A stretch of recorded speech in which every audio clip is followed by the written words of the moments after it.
성도 여러분, 안녕하셨습니까? 오늘 이 아침에도 주님의 귀하신 은혜가 우리 모두와 함께 하시기를 간절히 축원합니다. 2월 21일 만나의 아침 새벽 기도로 시작하겠습니다. 하늘에 계시는 사랑이 많으신 아버지 하나님 감사합니다.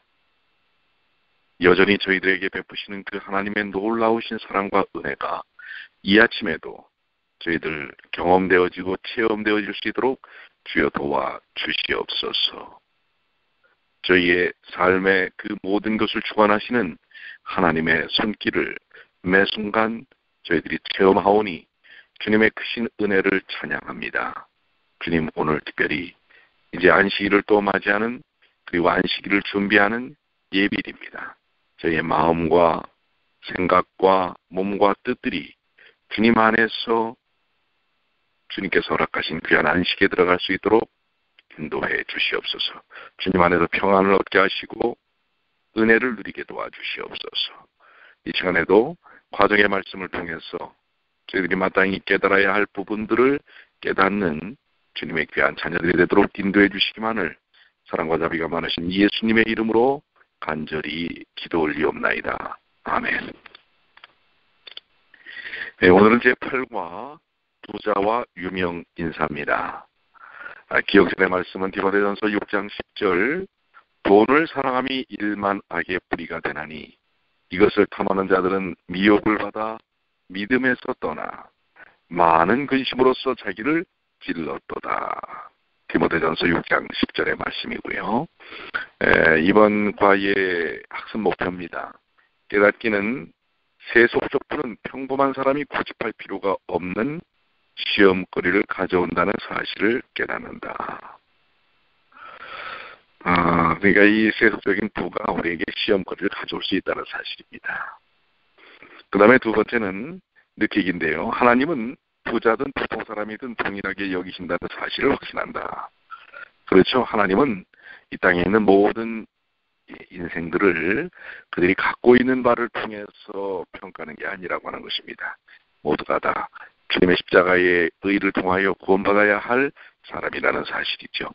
행하기는요, 부자이든 가난이든지 사회적 지위가 있든지 없든지 표면적 삶에 가려져 있는 인생의 필요는 모두 동일하다는 사실.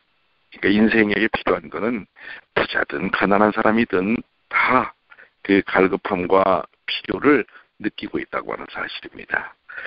서론으로 가시면 이 재물에 대한 것, 부에 대한 문제는 그냥 겉으로 표면적으로만 나타나는 것뿐만 아니라 이것은 영적인 문제라고 하는 사실이고요. 그래서 이 재물에 관한 부분에 대해서 우리가 바른 이해를 갖는 일들이 필요하다고 하는 것입니다. 또한 부로서, 세상적, 세속적 부로서 영적인 문제를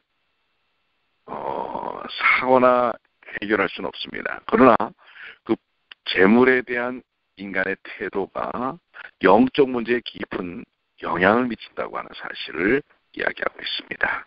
자, 우리 첫째 날입니다.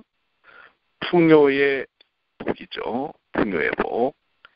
자, 밑으로 내려가셔서 그 소재에 대한 핵심적인 내용이 무엇인가라는 것이죠. 교훈으로 내려가시면 성경에 많은 인물이 부자였으며 예수님도 부자를 멸시하지 않고 구원의 대상으로 여기셨다. 그러나 많은 경우 부를 우상으로 섬길 때 문제가 된다. 이 말은 무엇입니까? 성경에도 많은 부자가 나오고요.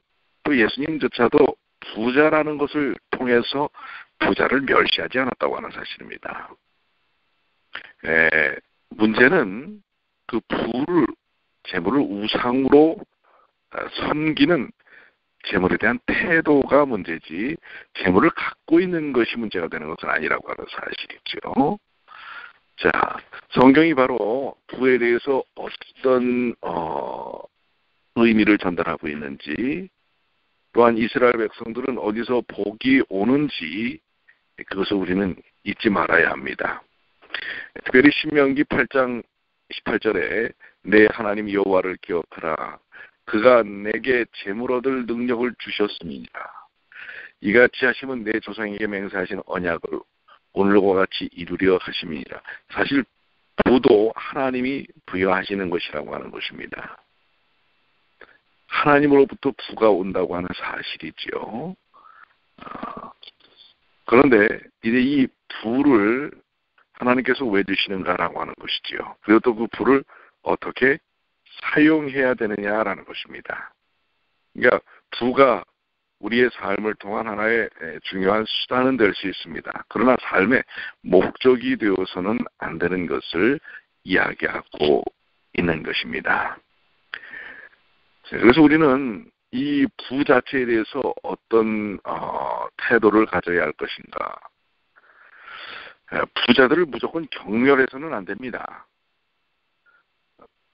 그리고 부자 중에서도 신실한 사람들이 많이 있다는 사실을 성경 가운데서도 언급을 하고 있죠. 아브라함이라든지 요셉, 모르드게, 에스더, 히스기야, 요시야, 부자 중에서도 신실한 사람들이 있고요. 하나님의 축복을 많이 받은 자로 여김을 받을 수도 있다고 하는 것입니다. 그런데 부자들도 무엇이 필요한 사람들이에요? 구원이 필요한 사람들이라는 사실입니다. 그리고 부자들에 대한 그 부 자체를 소유했다고 해서 우리가 편견을 갖고 대할 필요는 없다고 하는 사실을 이야기하고 있는 것입니다. 즉, 우리는 부에 대한 소유를 했느냐 안 했느냐가 아니라 그 부에 대한 어떤 태도를 갖고 있느냐가 중요하다는 사실입니다. 이것이 오늘 소지를 통해서 이야기하려고 하는 것이고요. 자, 묵상으로 들어가시면 부에 대하여 여러분은 어떤 태도를 갖고 있습니까? 사실 우리 하나님은 그분의 백성들이 궁핍하기를 원치 않으십니다. 그러나 또한 그 부를 통해서 하나님의 백성들이 부의 모든 것을 빠져 있기를 원하시는 것도 아닌 것입니다. 부는 하나님이 사용하시는 하나의 도구에 불과하지 않다는 사실을 기억해야 할 것입니다. 적용입니다. 여러분이 시기하거나 선망의 대상으로 여기기보다 구원의 대상 또는 영적 동료로 바라봐야 할 부자들은 누구이며 앞으로 그들과 어떤 관계를 맺겠습니까? 부를 가졌다고 해서 우리는 적대적으로 대할 필요도 없고 또 우리가 부를 가졌다고 해서 거기에 아무나 아첨을 떨을 필요도 없는 것입니다. 부는 그 사람에게 주어진 하나님의 또한 하나의 목적인 것입니다. 그 부를 통해서 더 많은 하나님의 영적 사역을 이루기 위하여 잠시 맡겨놓은 것이라고 하는 사실입니다. 그렇기 때문에 우리가 부를 소유하고 있는 사람들을 어떻게 대해야 할 것인가? 그들도 하나님에게 구원을 받아야 할, 또 하나님을 섬겨야 할 사람으로 우리는 봐야 한다고 하는 것이지, 그 부를 소유하고 있는 사람들에 대한 우리가 부정적인 태도나 너무 지나친 긍정적인 태도나, 이것은 우리 그리스도인들이 가져야 할 태도가 아니고 그들도 똑같은 영적인 것들을 필요로 하는 사람이라고 하는 사실을 기억해야 한다는 사실입니다. 둘째 날입니다. 늦은 밤의 만남입니다. 자, 밑으로 내려가셔서 교훈인데요. 물질적인 부자들은 영적으로 가난하기 쉽다. 예수님은 돈과 명예를 가진 니고데모의 영적 굶주림을 보시고 그에게 거듭남의 길을 제시하셨다. 자, 예수님과 이 니고데모의 대화를 한번 여러분들이 쭉 보시면, 니고데모가 신분이 높고 부를 가졌던 사람이긴 하지만은 그게 영적인 갈급함이 있다고 하는 것입니다. 그러니까 부가 모든 것을 채워줄 수 없다는 사실을 여기서 우리는 발견을 해야 하는 것입니다. 부 자체가 영적인 측면에서는 특별한 것은 아니라고 하는 것입니다. 그들도 영적인 부분에 대한 갈급함을 갖는 보통 사람이라고 하는 사실을 이야기하고 있는 것입니다. 그렇기 때문에 니고데모도 예수님을 찾을 수밖에 없는 것입니다. 그의 삶 속에 부로서 세상적인 성공으로서 채워질 수 없는 영적인 문제를 예수님을 통해서 찾아야만 하는 것입니다. 즉 부는 우리의 영적 문제를 해결해 주지 못하는 것입니다. 그렇지만 부에 대한 태도가 우리의 영적 문제를 일으킨다는 사실을 또한 우리는 이해를 해야 하는 것입니다. 여기서 니고데모를 볼 때 부자들에게도 필요한 것이 무엇인 것을 우리는 깨달아야 하는데요. 무엇입니까? 거듭남, 구원이죠. 하나님 나라의 복음입니다. 마음의 참된 평화와 만족, 성취가 그들도 필요한 것입니다. 그리고 또한 의미 있는 인간관계, 그로 인한 외로움이 채워지는 그러한 일들이 필요하고요. 영적인 공허함, 영적인 가난함을 채워야 하는 것입니다. 물질적인 부자들은 영적으로 가난하기가 쉽다라는 우리 교훈의 말씀은 바로 거기에 집착하기 때문에 영적인 부분을 채울 수 있는 기회들을 많이 놓칠 수 있기 때문에 그렇다고 하는 것입니다. 그래서 그들 또한 뭐예요? 예수님을 통해서 영적인 부분들을 채워야 한다고 하는 것입니다. 묵상입니다. 여러분은 또는 여러분이 아는 부자들은 어떤 면에서 영적으로 가난합니까? 자기의 부에 취해서 그것으로 신앙적인 어떤 가치 기준을 세운 사람들은 영적으로 매우 낮은 수준에 있을 수 있는 것입니다. 명품백이나 들고 다니고 좋은 집에 살고 있다고 해서 영적인 부분이 채워지지 않는 것이거든요. 그런데 그런 거에 이렇게 휩싸여 있어서 진정으로 영적으로 가난한 마음들을 채우려고 하는 요구를 갖지 못한다면 그들은 허상을 쫓는 것이라고 하는 것을 이야기하고 있는 것입니다. 그들도 주님 안에서 구원의 경험을 가져야 하는 것입니다. 적용입니다. 어떻게 하면 부자들의 영적 필요를 채울 수 있을까요? 한번 여러분들 적용해 보시고요. 셋째 날입니다. 부하지만 유명하지 않은, 이런 번역보다는 부하지만 평판이 좋지 않은, 이렇게 표현되는 것이 훨씬 더 좋을 것 같습니다. 아니면 부하지만 악명이 높은, 그러한 번역이 훨씬 더 효과적이고요.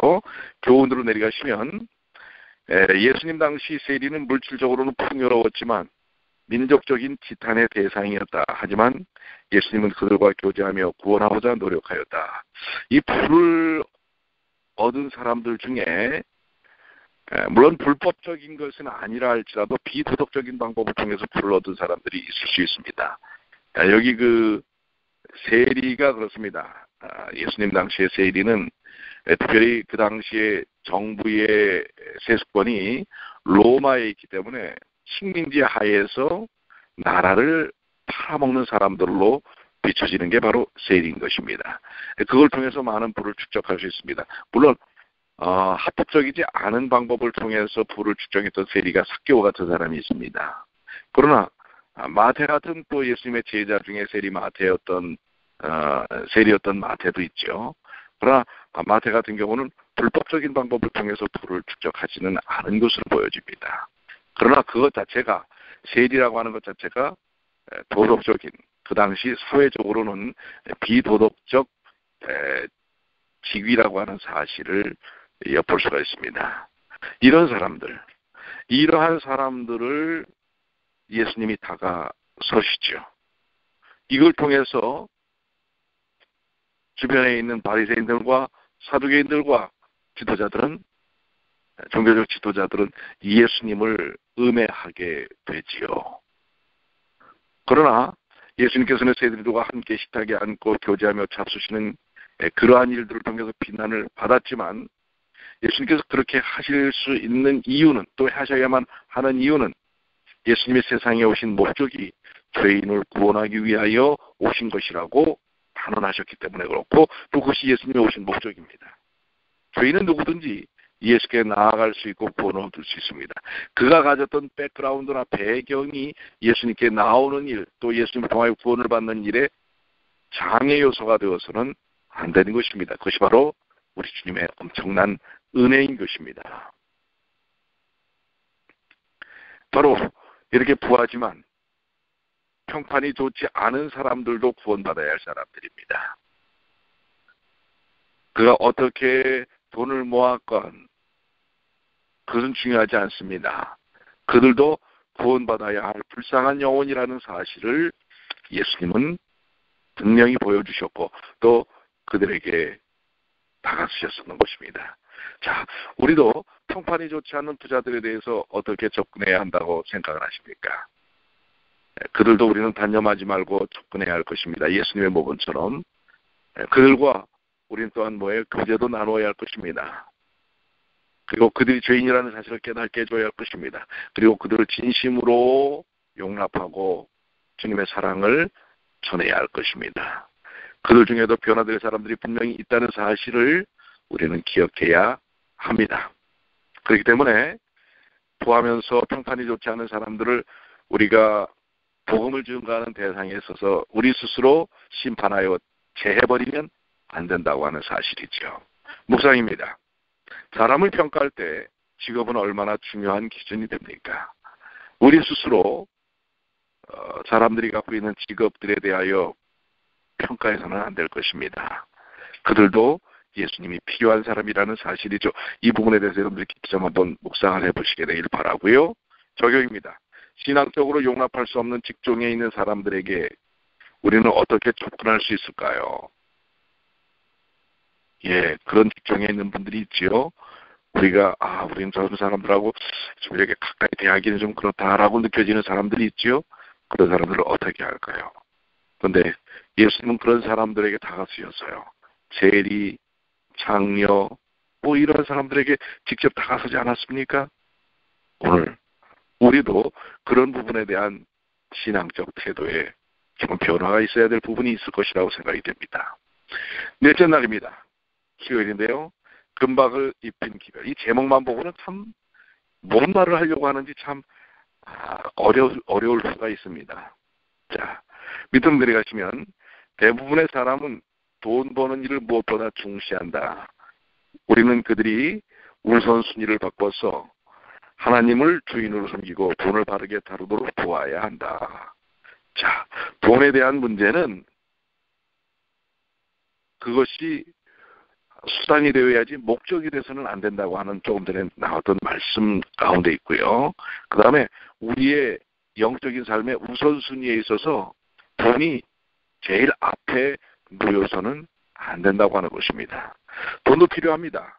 사실 교회에서도 그렇고 우리가 복음을 증거하는 데 있어서도 재물이 매우 중요한 역할을 차지합니다. 당장 우리가 어떤 일을 한다고 할 때에 재정이 들어가지 아니하고서는 그 일이 이루어질 수 없다고 생각합니다. 그래서 필요합니다. 그러나 재정이 제일 첫 번째는 아닌 것입니다. 하나님의 사역에서 재정이 매우 중요하게 사용되지만은 그것이 첫 번째는 아닙니다. 무엇입니까? 하나님의 능력이십니다. 하나님의 사명이십니다. 하나님께서 주신 사명이고 하나님께서 허락하신 목적입니다. 하나님의 능력입니다. 이것이 첫 번째지 하나님의 약속이 첫 번째지 돈이 첫 번째는 아닌 것입니다. 그렇기 때문에 우리가 신앙생활에 있어서 삶의 영적인 우선순위의 첫 번째가 무엇이 되어야 할까요? 그것은 하나님의 약속과 사명, 하나님의 능력입니다. 바로 우선순위의 뒤바뀜이 있는 이들에게 주님은 그것을 바로잡는 말씀, 기별을 주신 것입니다.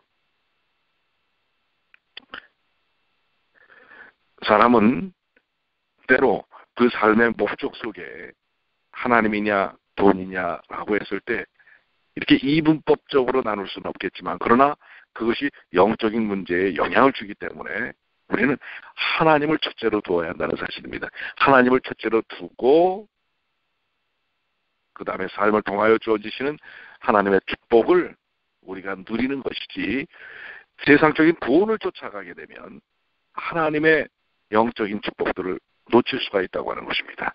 우리가 돈 버는 일에 있어서도 마찬가지입니다. 여러분들이 돈 버는 일이 여러분의 인생의 첫 번째로 놓여 있게 되면 영적인 부분의 성장은 경험하기가 어렵습니다.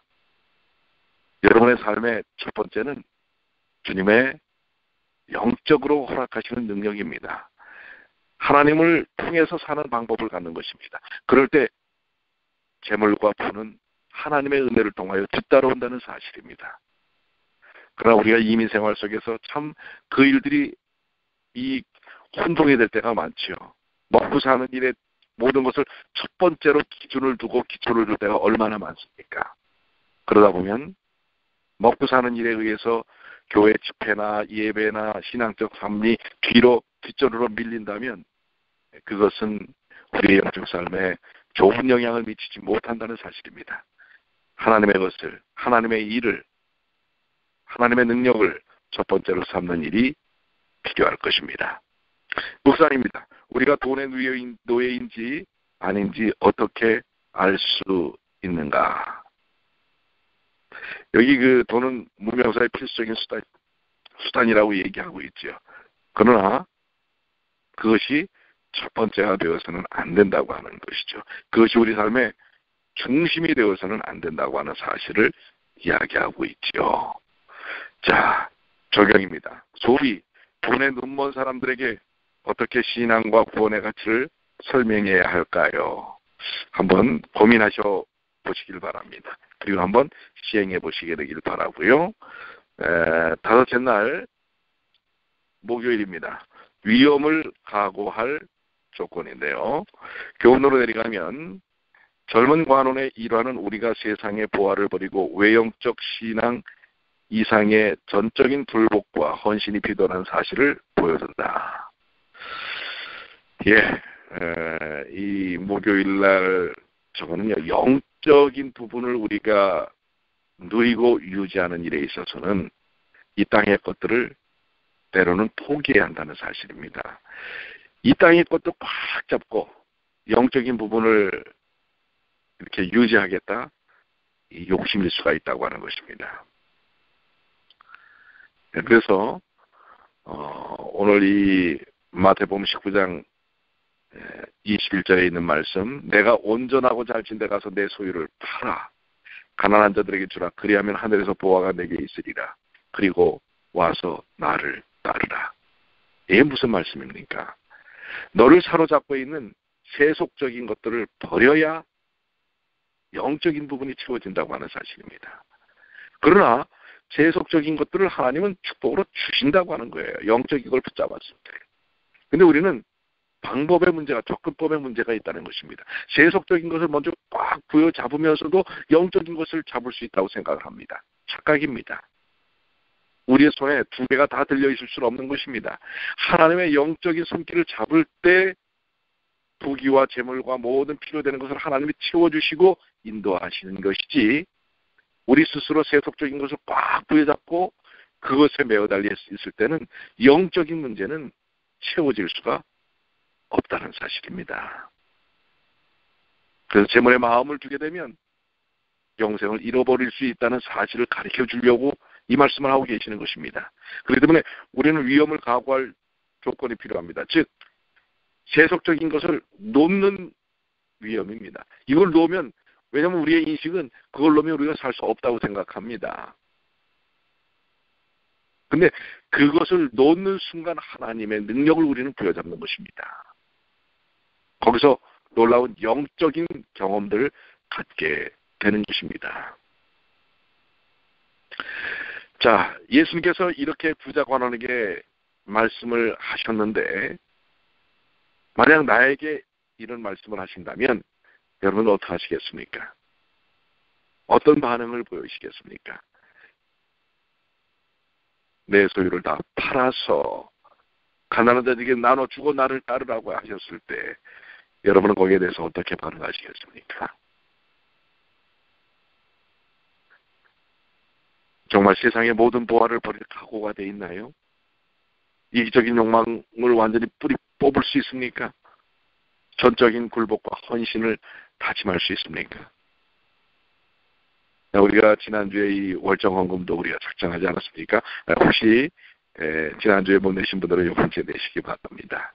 이제 그런 부분도 마찬가지예요. 내가 사는 삶에 있어서 이 부분을 하나님을 위해 드려버리면 난 어떻게 살까?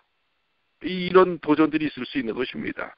그런데 분명한 것은 우리가 먹고 살고 영생을 취하는 것은 내가 계획하고 내가 벌었던 것들을 통해서 이루어지는 것이 아니라 전적으로 하나님의 십자가의 희생을 통한 은혜라는 사실, 예수님이 내 인생의 전부라는 사실, 그것이 우리 그리스도인의 삶의 핵심이요 기준이 되어야 하지 않는가라는 것입니다. 세속적인 성공을 버리고 하늘의 보화를 얻을 수 있다면 그렇게 해야 한다라고 여기 마지막 우리 과정에는 언급을 하고 있습니다. 여러분들 그렇게 하실 수 있습니까? 그것은 우리 인간의 의지가 아니라 성령의 인도하심, 감동으로 이루어질 것입니다. 그렇기 때문에 하나님께 내 자신을 맡기는 일이 필요합니다. 묵상입니다. 예수님이 지금 그와 같은 요구를 제시한다면 여러분은 어떻게 반응하시겠습니까? 한번 깊이 좀 한번 묵상하고 고민해 보시게 되기를 바라고요. 적용입니다. 여러분은 영생을 얻고 예수님의 제자가 된다면 무엇을 포기할 수 있습니까? 그러니까 많은 사람들은 이 세상에서도 아주 풍성한 은혜를 누리면서 부자로 살고 또한 하늘에서도 영원한 생명을 유지하는 영생을 꿈꿉니다. 그런데 때로 주님께서는 이 땅의 것을 포기하도록 하십니다. 이런 도전이 우리에게 있습니다. 오늘 그 도전을 평안한 마음으로, 은혜로운 마음으로 할 수 있어야 되지 않겠습니까? 그러기 위해서는 성령께 내 마음을 활짝 열어야 합니다. 그래야 내가 잡고 있던 것들을 놓으면서도 우리는 기쁨을 경험합니다.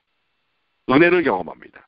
내가 갖고 있는 시간, 내가 갖고 있는 재능, 내가 갖고 있는 재물, 이런 것들을 또 내가 갖고 있는 인간관계, 이런 것들을 놓았을 때 오히려 하나님의 큰 은혜의 축복들을 경험할 수 있는 것입니다. 그것이 필요할 때 우리는 그것을 할 수 있는 믿음이 필요합니다. 이제 정리를 좀 해보면요. 이 세상에서 부를 축적한 사람들도 예수님의 제자로 삼아야 합니다. 그들이 어떻게 돈을 벌었건 그것은 중요하지 않습니다. 그들도 불쌍한 구원받아야 할 영혼이라는 사실을 우리는 생각해야 합니다. 그래서 부자들에 대한 편견도 우리는 없애야 합니다. 그들도 영적인 가난함을 채우고 싶어 한다는 사실을 우리는 알아야 합니다. 그들도 변화될 수 있습니다.